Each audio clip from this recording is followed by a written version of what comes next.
All right, today we're going to be using ON1 2026 version, the latest version as of right now. And we're going to be doing real estate media photography, an HDR Flambient workflow. So I have 3 brackets that I've already taken, one underexposed, our normal, and then our overexposed. You choose them, then you right click, create HDR. We're not going to adjust anything here on these. We're just going to let it take the 3 brackets, merge them into one layer as a starting point.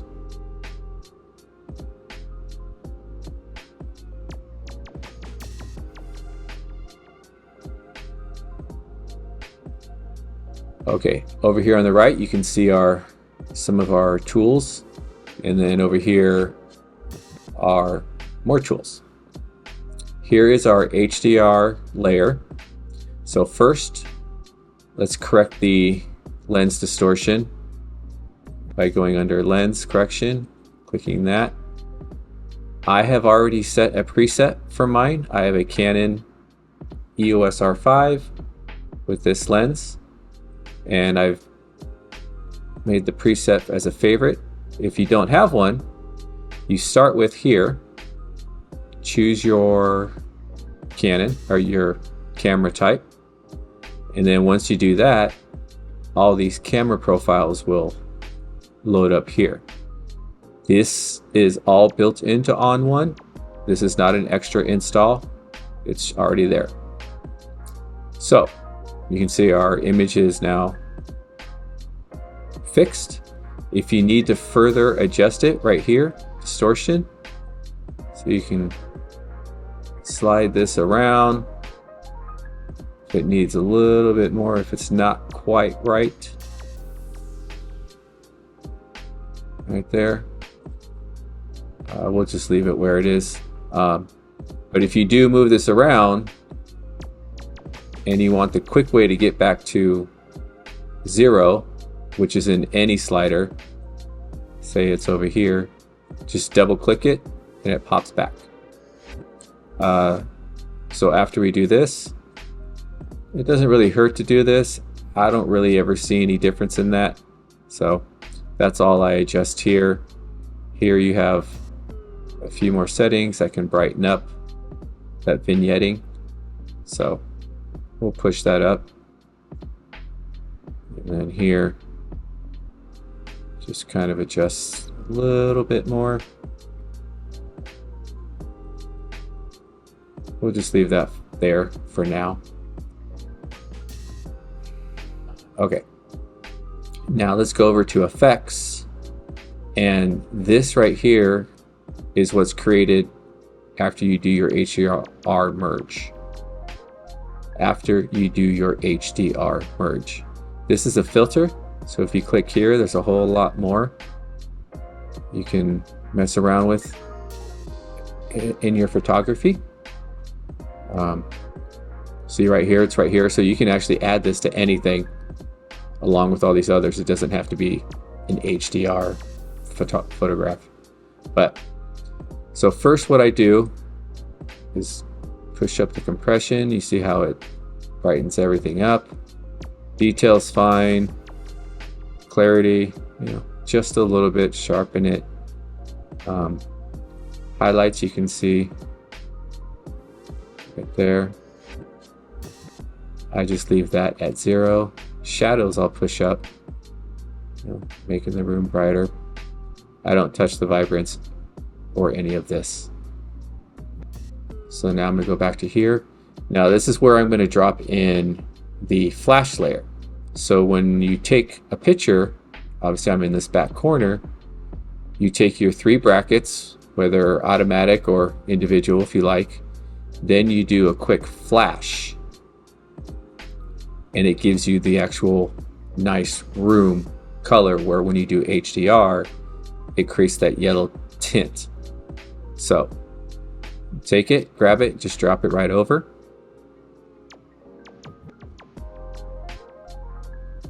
and you see it's right here. I'm going to do a quick lens correction on it. That's it. That's all I'm going to do. Let's see. On, off. That's all I'm doing.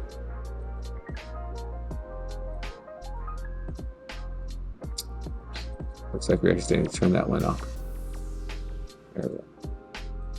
So on, off. See, it's perfectly in line.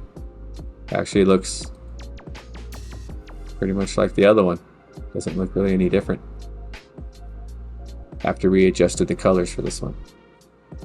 But okay, so now I'm going to duplicate this one. Now that we got the lens distortion fixed, I just make another version. And then next I'm going to take the underexposed layer and drop that in as another layer. Fix it. Turn it off. Turn it off. Turn it off. You can see they're all perfectly in line. No jumping. Okay. So quickly, now we're going to go back to here. I'm going to turn this one on, and I'm going to apply a color blend mode.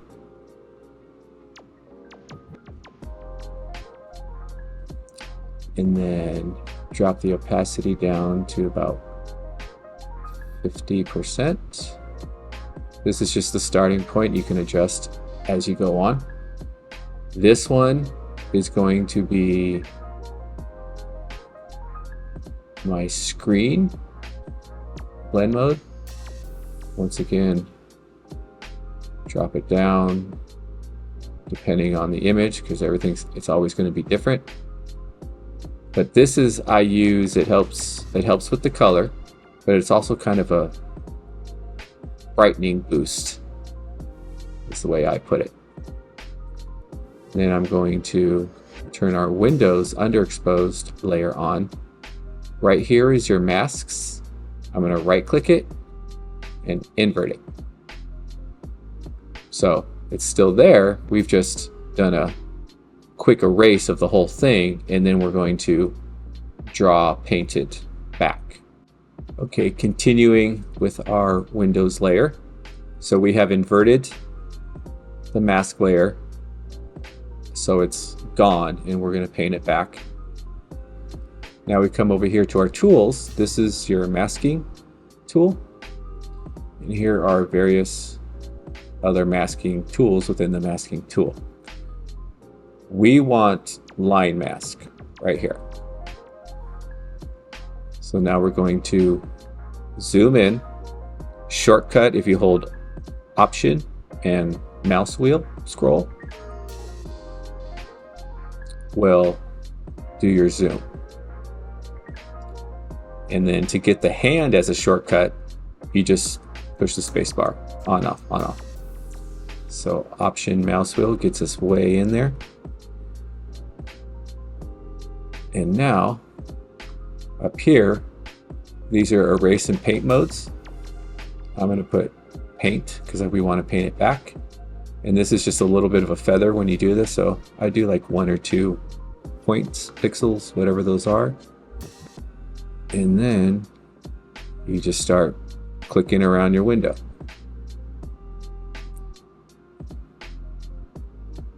Like that. And then you click. You see how the bucket changed to a little, it changed to a bucket with an X icon. So once you do this, you can see how there's that darkness, so we're kind of over. You can just click on a point and adjust the mask so you don't have that hard dark edge. Like that. Do our next window. So this is the tedious part when it comes to HDR photography and cutting out windows. So you've got to manually do each little slice.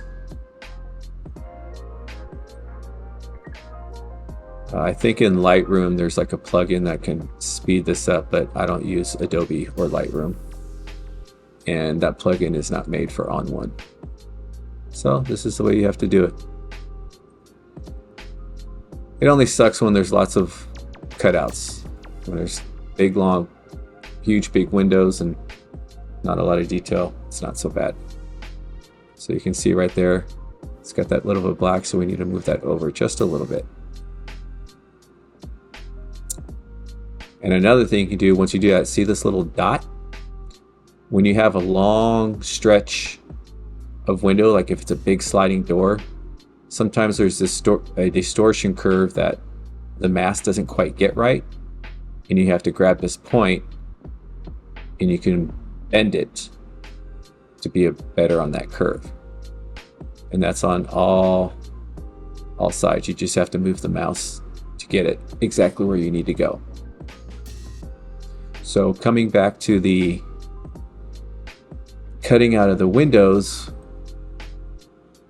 when you do with the HDR layers like we're doing, where you have to cut out manually and then put back, can be time consuming.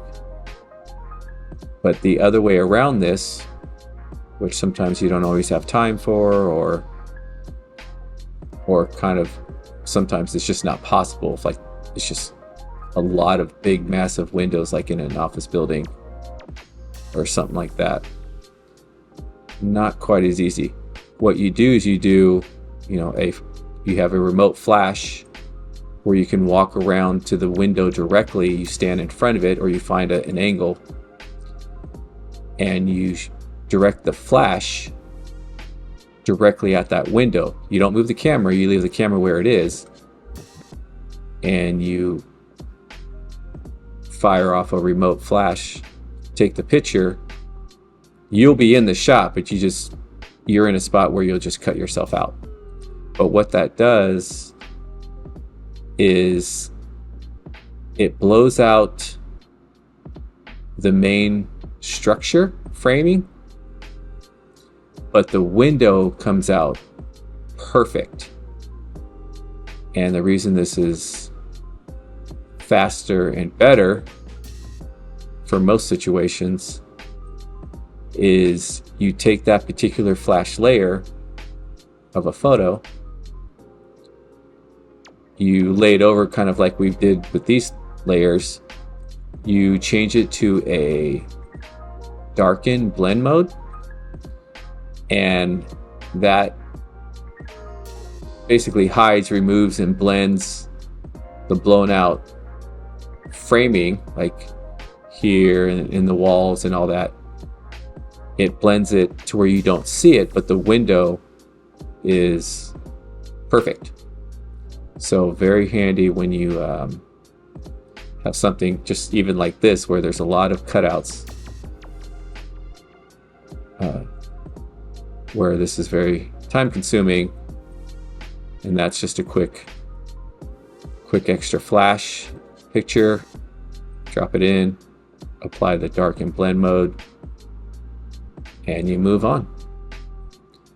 It's very helpful, like especially if you have something like these windows, it's not so bad. But if you have a lot of vertical vines, or you're shooting from an angle where you have, say, like a staircase that's in front of the window that has a lot of decorative design within the staircase rails, stuff like that. Obviously it would take forever to manually mask out, where when you do just the photo with the flash in the darken blend mode, you're done within a few seconds.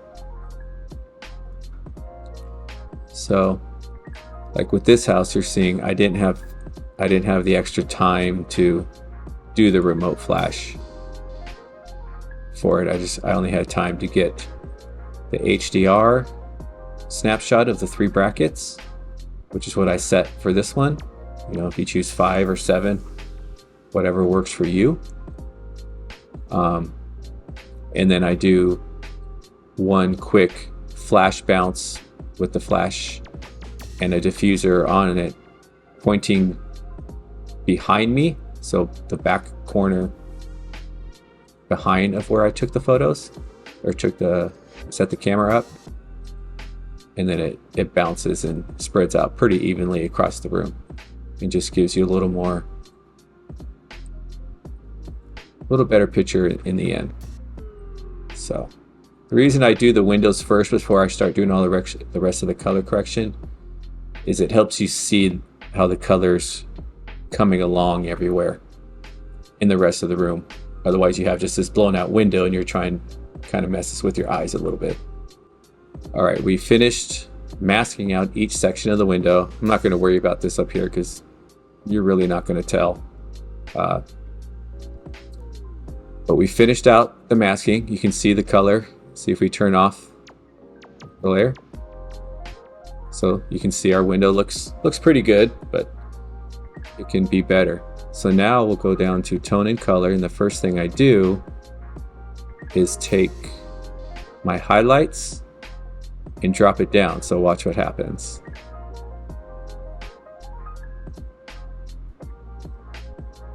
There you go. You could just leave it at that and move on. But if you want to get in there and adjust some colors and saturation, make things a little more pop a little bit, but that's what you can start getting into here. So you drop down your shadows or push them up if you want them a little brighter.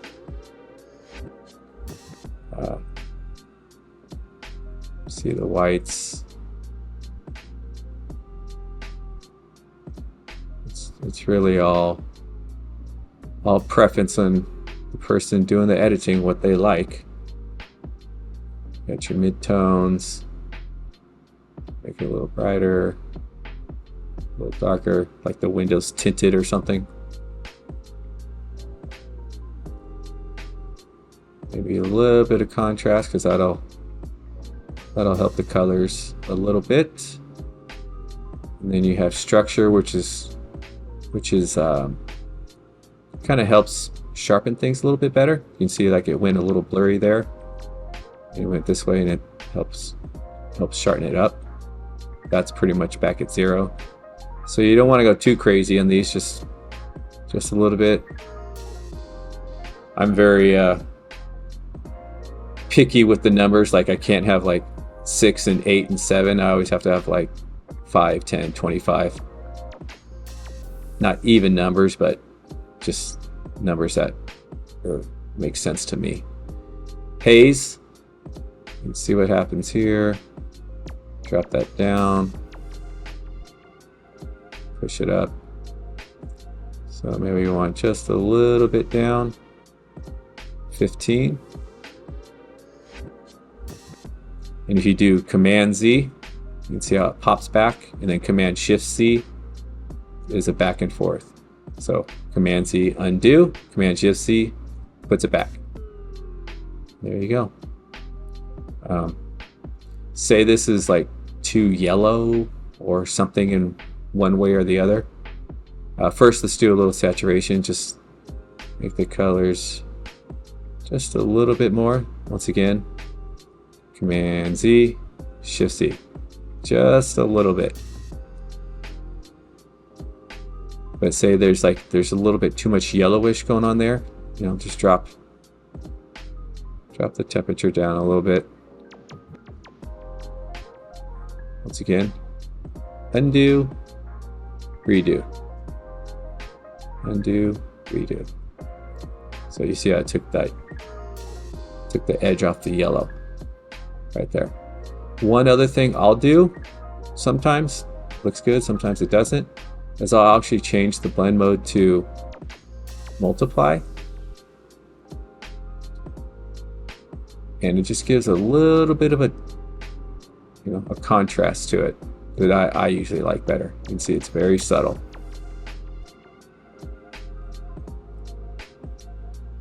But you can also use your opacity per layer as, so you have your main window, but now you're like, nah, I just want to bring it back just a little bit.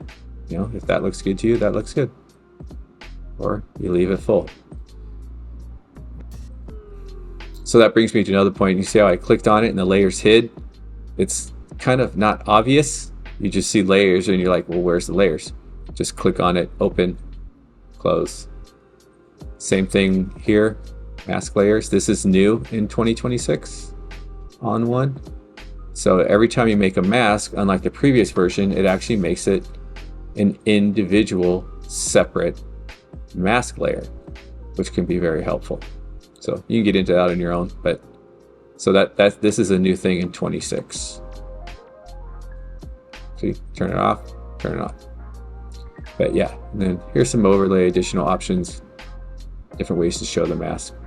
But yeah, so if you see this and you're like, well, where's the mask layers or layers, just click it and it'll open up. So you could actually say, you know, this room isn't bad the way it is right now. You really could just say done. But if you want to take it further, now we'll get into some color correction. So what I do on the first main HDR layer now that I have my main image set up with my layers, you can see it only took me 4 layers to create this. And what's great about ON1, unlike Adobe's, the traditional workflow you see everybody push, where you are in Lightroom, then you push it to Photoshop, do whatever, flatten layers, save, and go back. I'm doing the whole entire thing within ON1 raw editor, which keeps everything native.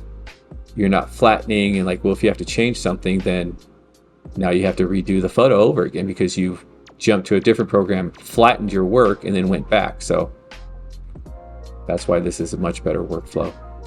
And you can do all the masking and effects and gradients all right within here.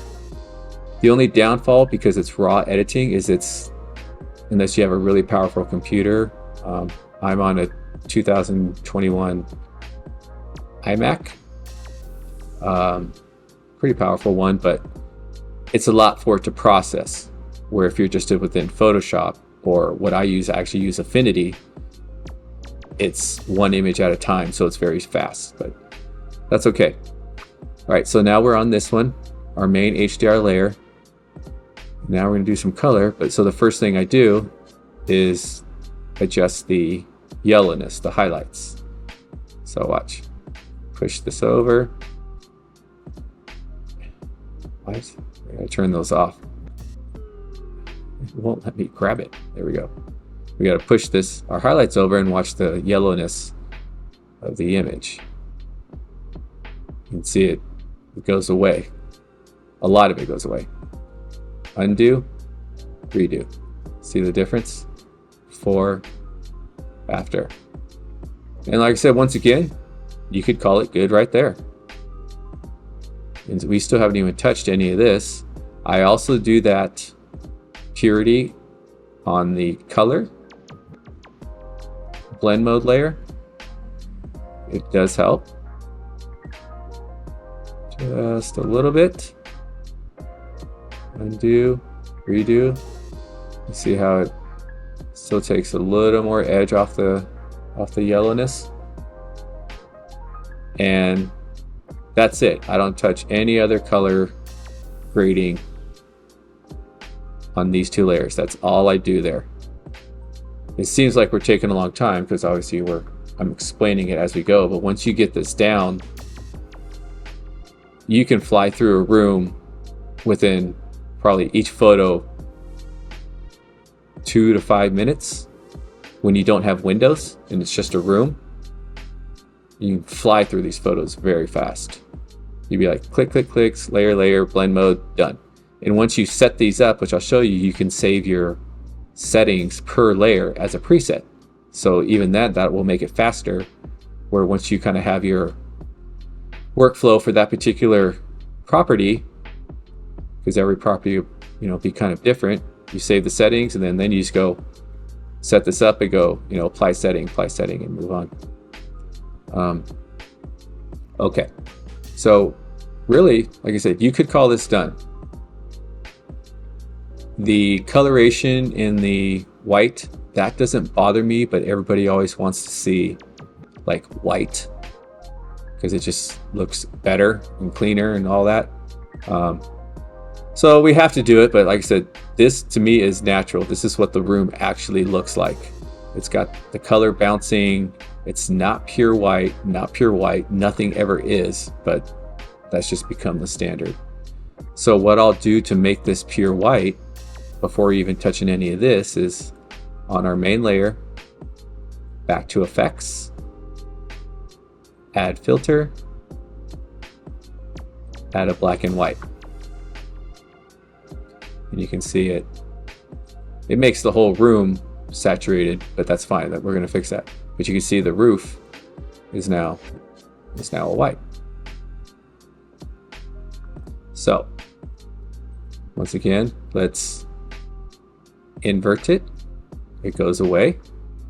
And this is kind of a trick I was discovered just messing around using this refine brush. So normally you would take your mask tool, you know, put up the size, adjust your feather and opacity, whatever. Oh, that's too big. Right here, and you can just, we want to paint. And once again, erase and paint. So we want to paint this all back in. Like that. Paint that all back in.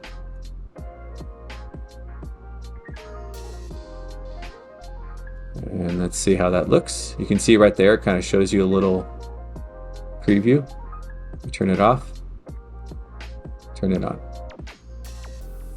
So not too bad. That went pretty quick, but you can see by doing a quick way that we did instead of holding it kind of precise, we've bled over onto the wall. Turn that off, turn it on. And then you would have to go back, you know, as an example, depending on how you took your time. Maybe bring this down a little bit, just a feather if you want, and then you got to go back and re-erase that out, which doesn't take that much time. And a quick trick that can be used in any graphic design program like Photoshop or Affinity Photo, or now called the Affinity Pixel persona in the new version. If you, let's make it a little smaller. Doesn't matter, but if you click a point, like I click here, I just clicked, you hold shift and you go in a straight line, doesn't matter the direction, and click it. You can see how that, watch this, real subtle. Undo, see how it's kind of grayish? Redo. It makes a straight line erase, and that's in any Pixel program, at least Photoshop and Affinity. So it's helpful when you just need that straight line, and obviously it's kind of hard to manually draw a straight line clicking and holding a mouse, or even on a Wacom tablet. So once again here, you click, hold shift down, click again, and it holds a straight line all the way down. But I want to show you something else now. So you can see on the fan, I turned it off so it's yellowish. Turn it back on, you can see it's white. Well, now say you wanted to, let me zoom in, hold spacebar. Well, say you wanted to bring that color back, well, you'd have to go to erase, adjust your brush and start erasing little by little. Not so bad if you have a Wacom tablet, which I do, but right now I'm just using the mouse.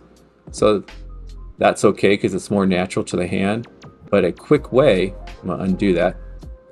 And I'm gonna go to Refine Brush. This isn't made for this, but it works. And if you do right bracket, left bracket, that's a shortcut way of changing the size of the brush. So using the refine brush, maybe a little bit smaller, and this doesn't have to be precise. Now watch, I want to erase. This has erase, paint, and auto, so like it's supposed to, if you're on auto, it automatically knows what to either erase or paint. But now watch, I'm just going to go around the edges, very sloppy, as long as we get it.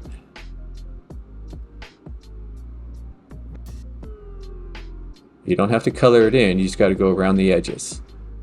It's fine if you overlap.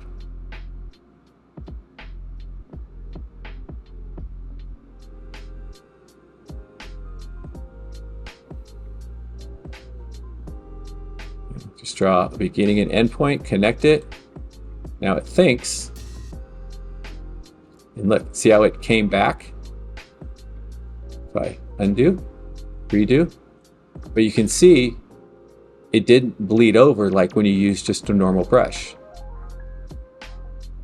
It uses, not that one. Got to get back to that one. Right here, it's got some different sort of pre-built-in brush textures. We don't see it, but you can choose it. This is the default here. Like I said, you don't see that it, even though we were like all over the place, it's kind of, you know, it's smart enough to know how to cut it out and erase or bring it back. So get back to our just main tool. And now if I show you, look at the ceiling. You can see it's got a little bit of a color yellow to it. Turn the black and white on. There you go. There's your white ceiling. You still have your gradients and colors, the shadows, but you don't have the yellow. So there's your nice white ceiling. And you can actually mess around with these right here. Usually if there's a bit of an orange and yellow, even though we've taken it out, it actually still knows. And you can actually see, even push it. There's our default, and you can actually push it even more. But if you do that, sometimes you'll start seeing the bleed, which we don't really see now. So it's red. Even the red has a little bit, but good to know. And there's more controls down here if you want to get in there. See, if you really want to see, now you can start seeing the imperfections when we start pushing up different things going on here. Contrast. So these are more tools you can mess around with, but you can see is there's our nice white ceiling. It's very easy to cut out the fan and put it, you know, take the saturation off that. But you don't have to stop here. You got to make sure you're on here. We go back, make sure we're on that tool, and we can do around the door all the trim if you want. I'm not going to get into all this, but if we wanted to go here, go up. Let's see if it auto knows. Doesn't always get it right, and you have to manually switch it to whatever it is you're trying to do.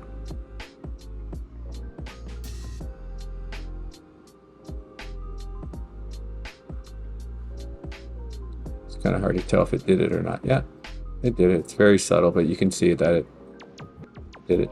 And look, all you had to do is trace the edges, and it did it. You didn't have to change your brush size and then click and manually do it and then come back and fix this. It's just there. It's all done. So once again, even at this level, you know, we've fixed it up a little bit more. You could call this done. That's it.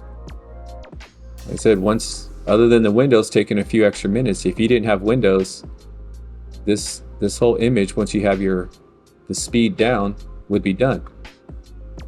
But we can always go a little bit further. Let's go back to develop, make sure we're on our previous HDR merge layer, and now you can go in and start cleaning up things a little bit more, enhancing. Like right here, if you want to see, brighten it up just a little bit more. I'll take it to 15, undo, redo.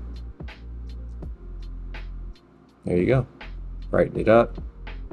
I know we have some issues on the blown out lights, but that comes into additional masking and erasing and painting back and doing all that stuff. You can do that, all that once you figure it out. But that was just a little bit of midtones, maybe a little bit of contrast to bring some of that back. I went to 15, so let's undo, redo, undo, redo. Just helps bring back some of the color. I don't know, shadows. See, even more. It's like honestly, I don't think you'll ever be done, because you're always going to look and go, oh, that could be a little bit brighter or a little bit more saturated. If I go just a little bit on the shadows, undo, redo. So we'll stop there, but you can see you have your more structure haze. We just turn on the structure. See, it kind of sharpens it up a little bit. That could be good. Maybe just a little bit. Your haze, kind of helps kind of brighten the whites up. See, if we undo, it's the whole room, but it helps brighten the whites up, or go the other direction. Yeah. And there you go. So you can see I didn't touch any of this, but you could touch the saturation if you wanted just a little bit more. Undo. Not enough. Let's see if we push it a little bit more.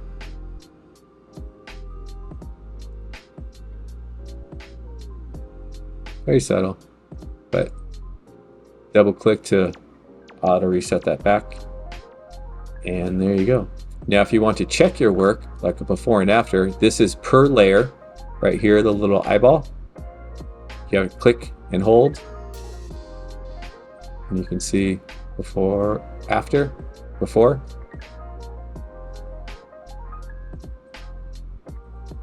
Go in our windows. It's not really much of a change here, but see, even our windows, it's only changing that layer. It's not affecting the whole thing. So that way it's easier to focus on what you're doing.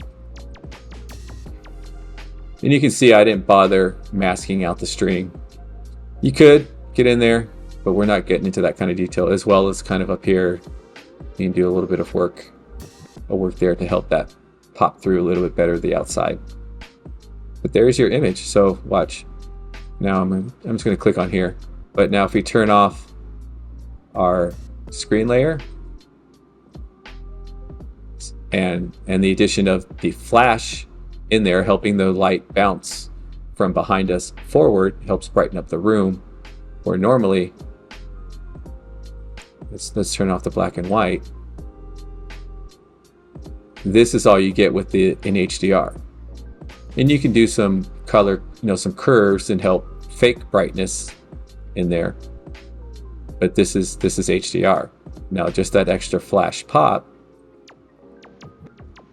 Turn that on. It's very subtle. It helps. That's more of helping with the yellowness color. But then we turn on our brightness, and you can see it. It brings in just some more light. And that's it. You're done. You just close it out. Hit save. There's a little check mark right there.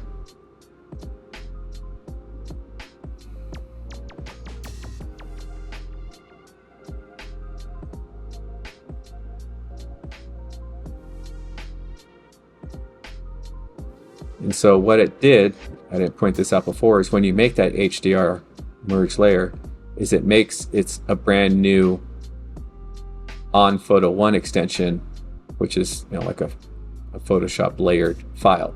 So If you want to go back in, you just double click that file picture, and here's all your layers.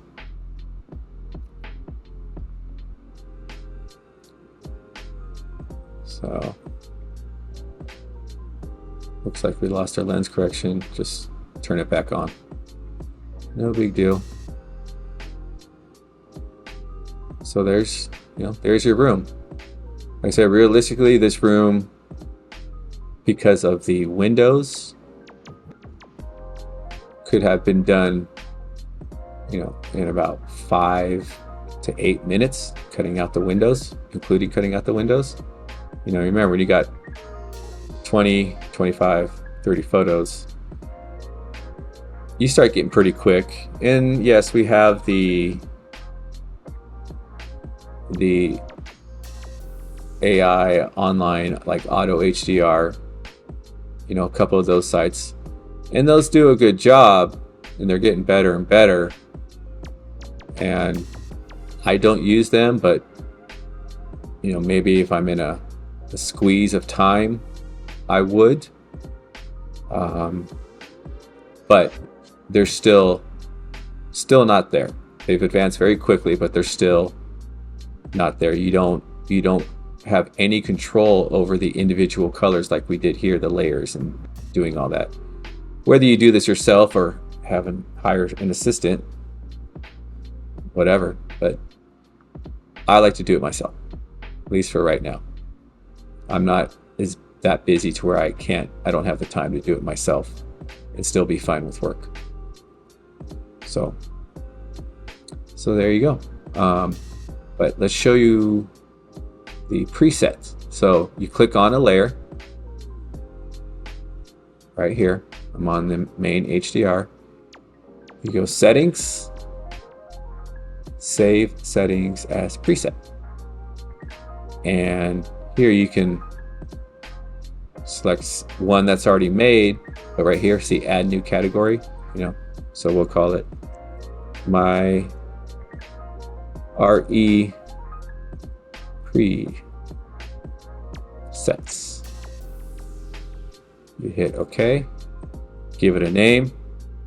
So I'll do like one HDR base. This way I know the order to apply them. And you're going in here and you hit save. And then if we come over here, here it is, my RE presets, and there it is. So as you add them, they'll just keep accumulating, and that's this little button way over here. So if we go up to our Windows layer, I'm not going to worry about these ones, but our Windows layer, settings, save settings as preset. We'll just say to Windows. Make sure you're in the right folder. Hit save. Go back. See? There it is. And you can apply those to any layer. What it doesn't do, see how we've applied a blend mode, and even if we have an opacity setting, it doesn't save this. It only saves whatever we've done under here.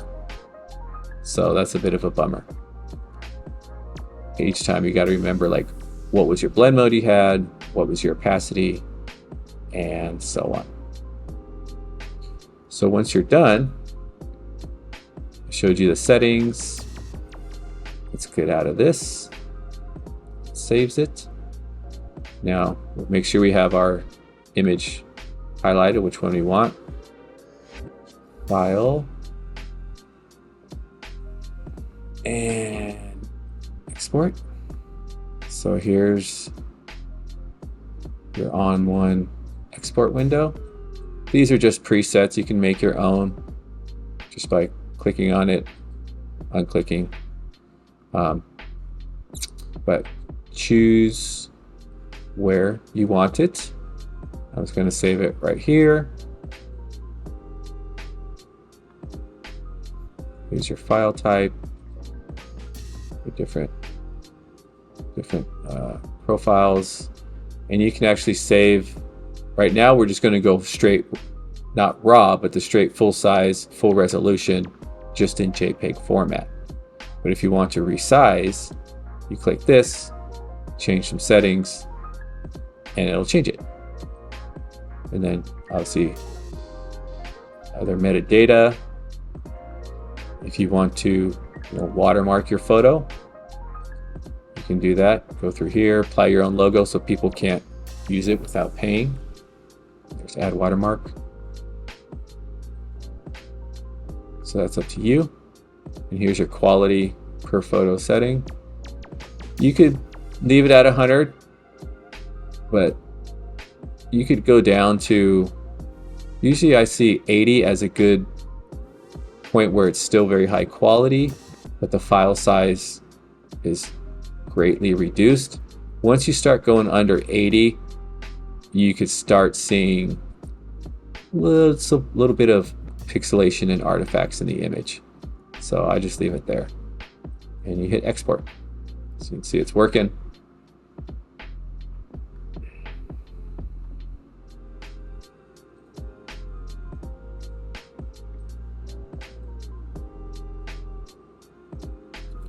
It's all done. Let me bring this window over. And here is our image. On a Mac, you hit the spacebar, it brings up the preview. And there you go. Good windows. Room looks nice and bright. Ceiling's white, doors white. You can get in there and color whatever looks good to you. Like I said, this doesn't bother me. And that's it. That from there on, it's just up to you on what you want to do with your editing. Fixing, little bits of string in there if you want to erase, because right now we're just going over it. That's why it's a little bit darker. A little bit of a light masking here to make the color come through. But you can see, windows look perfect. You see the difference in color here. I think that's because this is, it's like an extra, there's like 2 pieces of glass you're looking through or something. I don't know why. And you see a little bit of the moire patterns. There's ways to fix and get that, but we're not going into that right now. But once again, it doesn't bother me because this is what the window looks like when you have like 2 pieces of glass that the light's trying to punch through, or a glass in the screen or whatever. But obviously when it's like real high-end homes or business buildings, you'll go in and make those look as evenly and perfect as possible. But there's your image. It doesn't take long at all. I was just really like probably no more than 8 minutes at the most if you don't rush, but if you go through it and you know your tools, and you're done.